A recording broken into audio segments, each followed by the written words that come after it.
But have you ever felt fogged out, blank, a moment where you don't know why you entered the room or what you had to say, where you left your keys? Oh God, this happens so much, doesn't it? But what really is going on?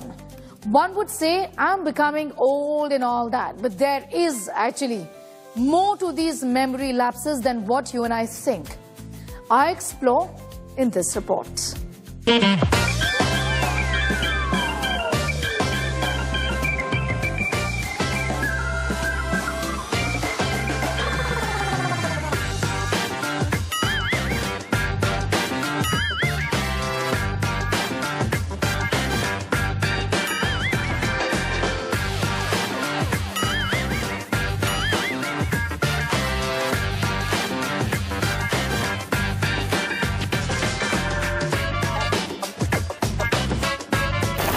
Q. Neha, Q. All right, we're shifting focus to some news coming in from the US. That was a wrong link, Neha. Let's do it again. All right, we'll be getting you more on that in just a bit. 3, 2, 1, Q. Is this you having a blank moment, feeling dazed, feeling confused many times in a day? Unable to concentrate, forgetting what you need to do. If you're feeling this almost constantly, then think about what's going on with you. Make no mistake, this is brain fog, and it's actually much more common than what you think.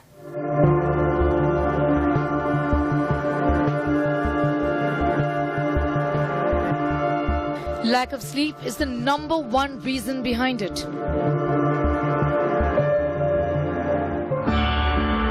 Your brain needs to reset, and if that doesn't happen, it interferes with proper functioning. Mental overload can get your brain to short circuit a little.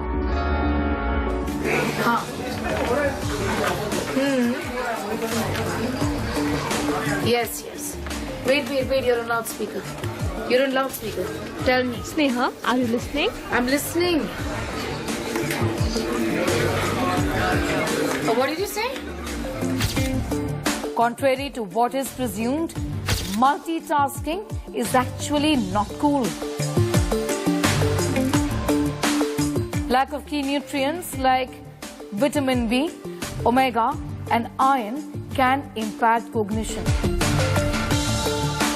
Extended screen time, lack of physical activity, poor diet, and chronic stress can all contribute to this foggy state of mind. So while a brain fog in many cases is temporary and often benign, it could actually be a symptom of a larger problem. For example, a brain tumor, which first manifests itself in many symptoms like brain fog. It could be an indication of early decline of cognitive functions and should be hence taken very seriously.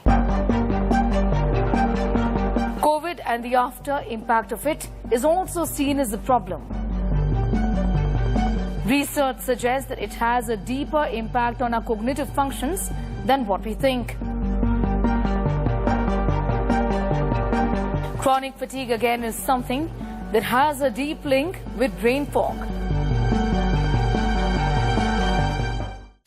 Dr. Puneet Kant Arora, neurologist from Manipal Hospital in Gurugram, is now joining us. Thank you so much for your time, sir. I want to begin by asking you, what could be the causes of brain fog that just so many of us are experiencing? Brain fog is reduced ability of your brain to process, recall, and concentrate. Most of the times it is temporary. It happens due to most commonly lack of sleep. Other factors which can contribute for brain fogging is stress and mental overload, nutritional deficiencies like vitamin B12, iron, vitamin D3, hormonal imbalance like hypothyroidism, PCOS, perimenopausal, and postpartum. Also, a lot of times lack of physical activities and digital fatigue can also lead to this. A lot of post-viral infections like COVID-19 also tend to contribute to brain fogging. How can we help ourselves if we find ourselves fogged out? Brain fog is reversible in most cases. If one experiences symptoms of brain fog, one should maintain a sleep hygiene of a sleep cycle of at least 7 to 8 hours, take adequate nutrition in which green leafy vegetables, fresh fruits, millets and eggs should be incorporated in the diet. One should have at least 30 minutes of physical activity in daily routine, and screen times should be reduced and should have intermittent spells where one should avoid screen. And if the symptoms are persistent, the person should be checked for any hormonal imbalance or nutritional deficiencies. And even if those tests are normal and the symptoms are persistent, one should definitely consult a neurologist or a neurosurgeon for such symptoms to rule out any underlying cause. All right, I'm going to thank you, Dr. Arora, for joining in with your views on that story we're keeping a very close eye on. The message is clear that if your brain is fogged out, if you're fogging out, if you're having blank moments, certainly is something that you should not be ignoring.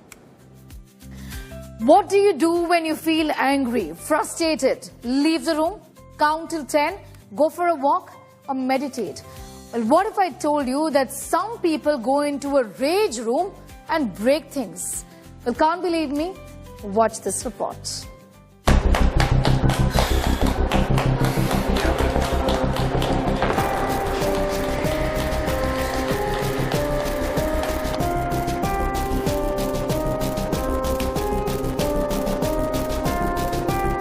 Feeling enraged, anger, upset, or annoyed? What is it that you do? 1, 2, 3, 4, 5, 6, 7, 8, 9,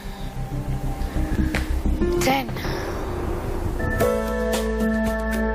Deep breathe or meditate or get into a rage room.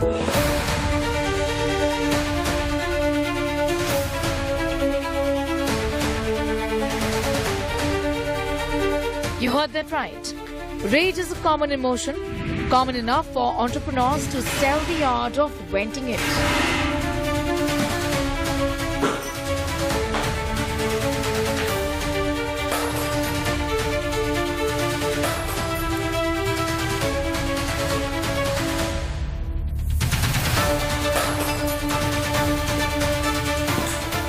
Rage rooms like this one work in controlled environments where customers who want to rage, who want to vent out, are encouraged to come and in controlled environments like this one, break objects like I just did. What is this? What is this? Is the most popular thing with women nowadays. It was the rage room. The rage room concept gained additional visibility when Netflix's Fabulous Lives of Bollywood Vibes showcased it.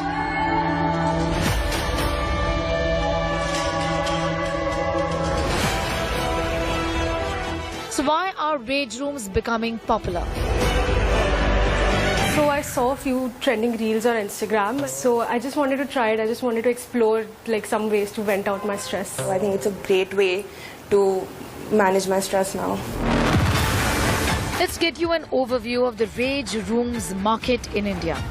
The compound annual growth rate is expected to be at 7%. The driver of the same would be increase in awareness around mental health. There are certain challenges to set them up though.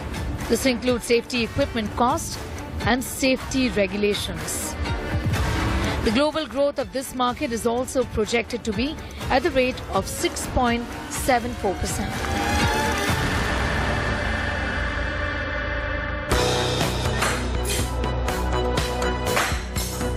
And are rage rooms really the best therapy? The best antidote to your frustration and anxiety? And will it replace traditional therapy and counseling. There are answers that modern science is looking for. Dr. Neha Aggarwal, consultant psychiatrist, Fortis Hospital, is now joining us. Thank you so much. I want to begin by asking you whether blowing off steam by breaking things is the right way to move forward. You know, doctor, what is the science behind this? Do rage rooms actually work? Rage rooms offer a safe space to vent out your pent-up anger or frustration by smashing objects. This might raise adrenaline or endorphins and make you feel calm in the moment, but does not offer you a long-term solution because it does not help you regulate your emotions.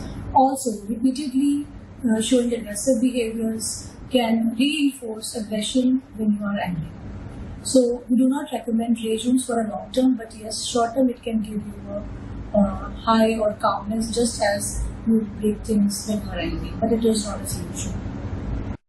What would you think would be the alternative to raging then? How does one deal with their emotions, in a more calm manner? The key lies in learning how to regulate your emotion. Anger is a normal phenomenon, but how you take it out is important. Science-backed techniques will be naming the emotion. You name that I am angry, then your prefrontal cortex gets activated and it helps you calm down. Also, you can journal through art or writing. You can do some exercise, jogging or dancing to vent out your frustration. You can also go for therapy like CBTs if the anger is intense or frequent. Consult a psychologist or a psychiatrist. Dr. Aggarwal, appreciate your time here. Thank you for joining in. All right, it's a wrap on this edition of Health 360. These reports and all interviews with our experts are going up on our website, that is indiatoday.in. All of our digital platforms carry these reports: Facebook, Instagram, Twitter or X, and of course, YouTube. The hashtag is Health 360, Health 360 Plus. Do not forget to like, subscribe and share. Thank you for watching.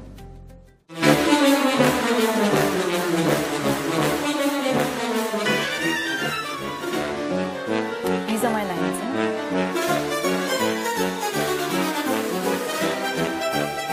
You're rolling, right? Okay. Make me angry, no.